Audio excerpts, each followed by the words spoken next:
Още от деня продължаваме с Пламен Молов. Той е директор на Агенцията по безопасност на храните. Здравейте! Зрителите веднага са се сетили защо съм ви поканил. Естествено, защото другата седмица идват великденските празници, има 4 дни почивни, а пък другата седмица се очаква хората масово да посещават магазини и да купуват какво? Яйца, агничко, козунаци. И козунаци. И салати. Да почнем обаче от козунаците.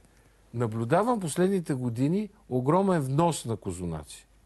Нали знаете? Така е, точно така. Италиански, германски, английски, белгийски, какви ли не козунаци се внасят в България. Каква е причината? Вие правили сте някакво такова изследване в агенцията? Защо толкова много вносни козунаци има в България? Ами пазара го изисква, пазара търси. Дали се продават всичките? Не мога да кажа, нямам такива проучвания и а смятате ли, че качеството им, примерно, на един италиански козунак е по-добро от българското? Те са в известен смисъл и различни продукти. Козунака, който... Поне са дълготрайни някакви такива козунаци. Да, те са с съответните консерванти вътре, които ги правят съхраняеми за дълго време. По 6 месеца ги държат тези козунаци. Да, и практически не се променят съществено. Но това не означава, че са опасни за здравето. Не са, нали? Не, със сигурност. Просто това е различен продукт, който е предназначен за по-дълго трайна консумация и който отговаря на изискванията за безопасност. Независимо... Не бива да плашим хората да си купуват, ако искат вносни, ако искат български козунаци. В никакъв случай това са безопасни продукти. Всеки продукт, който е на българския пазар, е обект на контрол. Независимо дали той се внася от трета страна или се внася, силно казано внася, т.е. пристига от Европейския съюз, той е обект на контрол. И ако има някакви несъответствия, ако има съответни проблеми с неговата безопасност, той със сигурност ще бъде изтеглен. Няма съмнение в това отношение, агенцията си върши работата. Добре, кажете обаче за яйцата. Те са по-трудни за контрол яйцата, защото вече виждам, че по магазините нареждат така яйцата така в по-големи количества, в по-големи опаковки, за да могат хората да се подготвят за Великден. Това е нормално. Яйцата са основен продукт, който се търси по Великден. Ние сме част от общия европейски пазар, не бива да го забравяме. На българския пазар има както български яйца, така и яйца от други страни в Европейския съюз. Които пак са безопасни, нали? Разбира се, за всички продукти, които са на пазара, ако се установи, че има опасност, имайте предвид, ние в момента правим тематичен контрол. Той не е кампаниен, той е тематичен, засилен контрол 10 дни. За яйцата? Не само за яйцата, и за козунаците, и за салатите, и за агнешкото месо. Във всички случаи този засилен контрол гарантира една по-висока степен на безопасност на храните. Със сигурност ние си вършим работа, нашите инспектори.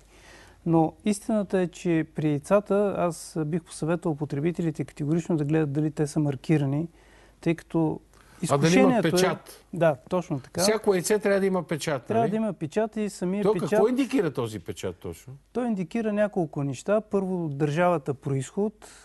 Съответно, ако е българско яйцето, номера показва от коя област на държавата е.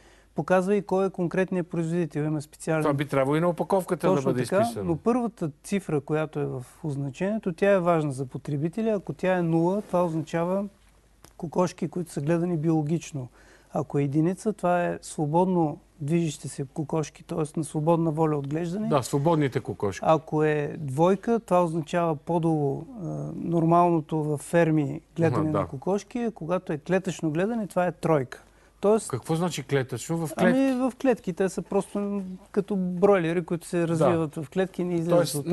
Най-ниското качество е тройката. Най-доброто е нулата. Най-доброто е нулата и това дава отражение върху цената. Разбира се, има хора, които предпочитат биологично гледани кокошки или пък свободно движещи се.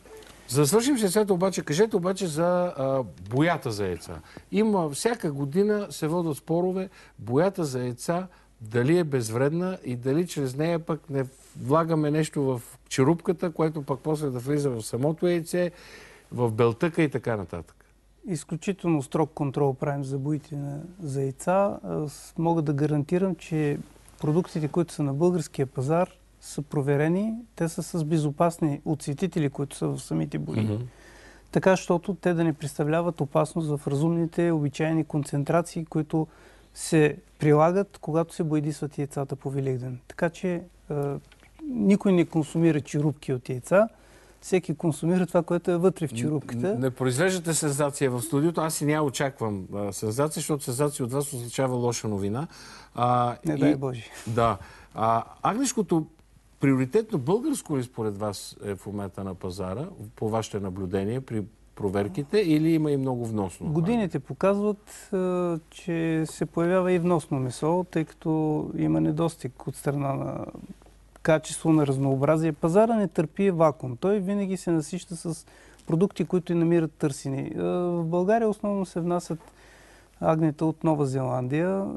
Замразени. Замразени, да, но те имат своите характеристики. Има хора, които ги харесват. Има хора, които съм чувал... Те по-евтини ли са от българските?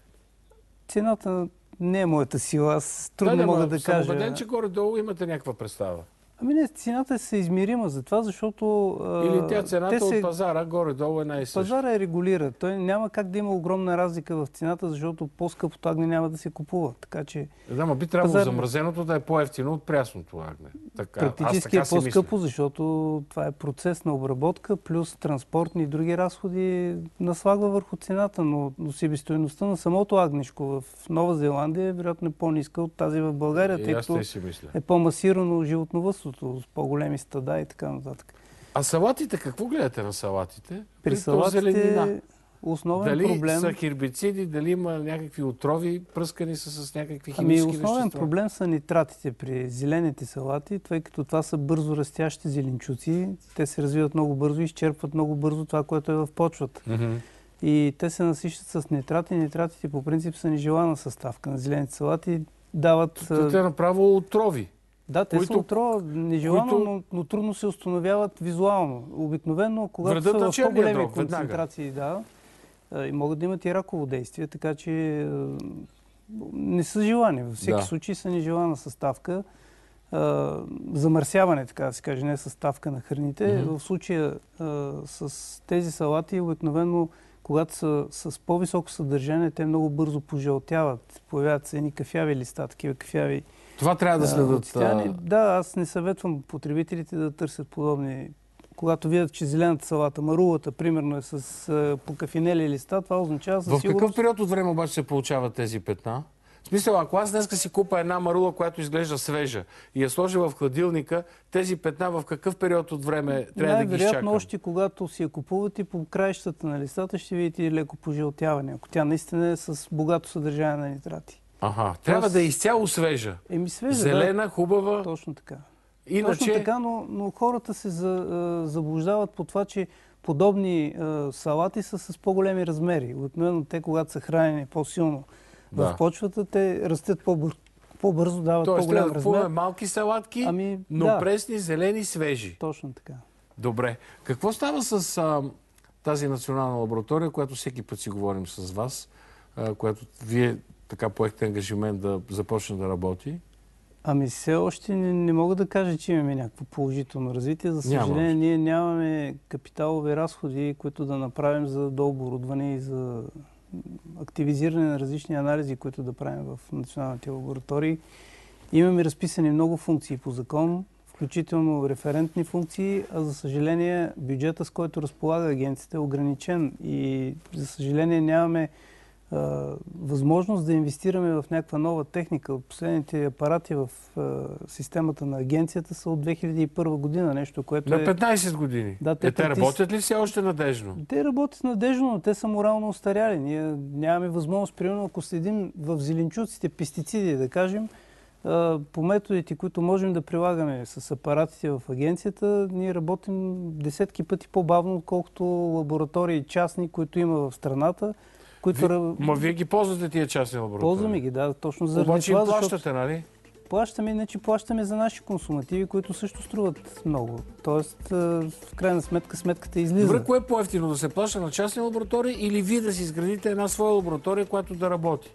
Най-добре би било, ако имаме възможността да си изградим собствени лаборатории, където да са модерно оборудване, с възможност да прилагат всички модерни методи на анализ и да бъде държавна референтна лаборатория, която да прави този анализ постоянно, тъй като анализа, лабораторния контрол е всъщност патерицата, която подпира контрола на храните. Контрол Разбира на се. храните без лаборатория. И производителя се страхува. Разбира се, защото Превенцията винаги е важна. това е Последен обективно. въпрос.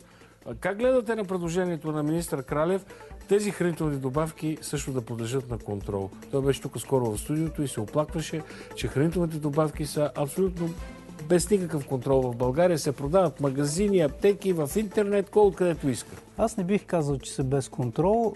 Контролът не е достатъчно силен, затова защото те са на уведомителен режим. Тоест, ако иска някой стопански оператор да внесе добавки или да ги продава, той просто... Или да ги произведе в някой Или да ги гараж. произведе някъде, той просто уведомява нашите органи. Да. И ние, ако искаме, ако можем, осъществяваме контрол. Както се вижда, не можете. Но както се вижда, имайте предвид, че на ден се появяват по 10 нови продукта на пазара.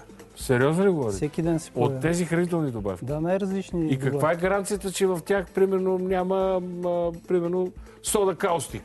Ами, надяваме се, тъй като в крайна сметка стопански оператор, той бизнес оператор има основната отговорност за това, което предлага на пазара. Но истината е, че този контрол е предизвикателство и за целия Европейски съюз. Той не е само проблем в България. Аз не знам, обаче според мен е заплашено здравето на всички, които Да, искат наистина, да ги ползват това тези. е тема много актуална. Много актуална. Ние се видяхме с министър Кралев, обсъдихме някои въпроси, свързани с лаборатория, свързани с контрола.